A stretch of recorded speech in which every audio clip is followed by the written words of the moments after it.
Okay, Bismillahirrahmanirrahim. I'm Dr. Mohibullah Wazir.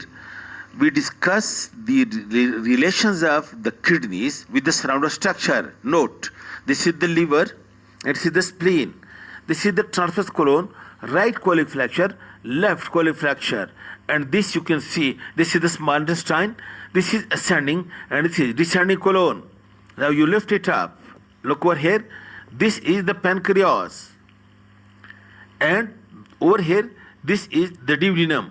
Keeping in view these structures, now let us discuss the relations of the kidney. Note, the posterior relations of both the kidneys are almost the same, while the anterior relations are different. Look, the anterior relations of the right kidney, number one, you can see over here, this is the upper pole is being covered by suprarenal gland.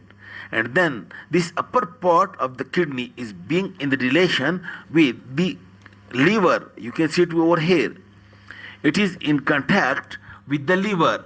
And then the medial part of the kidney, it is in contact with the descending part of the duodenum over here. This part, the descending part of the duodenum, it comes into contact with the kidney. And then most lateral part over here, it is in contact with the right colic flexure, this one, right colic flexure, and that in lower pole it is in contact with the small intestine. This you can see it over here, please.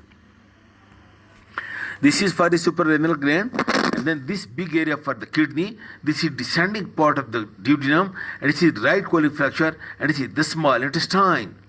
While on the left side, you can see it over here, again, the upper pole is being covered by the suprarenal gland, and then you can see this spleen, and then you can see the stomach. Anterior relation, spleen, stomach, suprarenal gland, and then you can see it over here, that is again the left colic flexure, and then you can see this is the pancreas. It also comes into anterior relation with, that is the pancreas. And then the left colic flexure, and then lower down it is again the jejunum part of the small intestine that comes into contact with it. Look it over here again.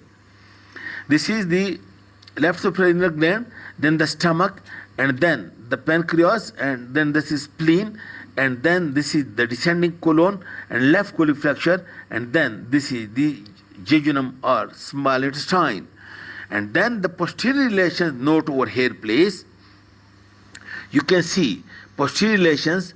Number one, you can see this is the diaphragm, and number two, you can see this is the psoas major, and then that is the quadratus lumborum, and this is the transverse abdominis muscle. These three muscles, diaphragm, this psoas major, and transverse abdominis, and then the transverse abdominis muscle.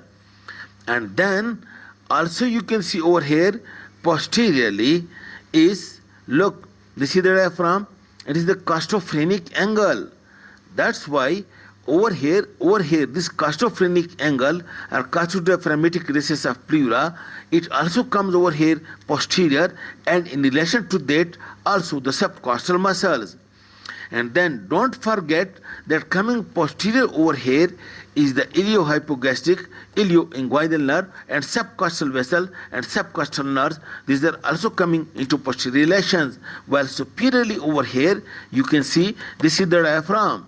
That's why when you are operating upon the kidney from the lumbar side, over here the diaphragm is very close to it. That's why take care that not to cut or to injure the diaphragm. Then you look over here, please.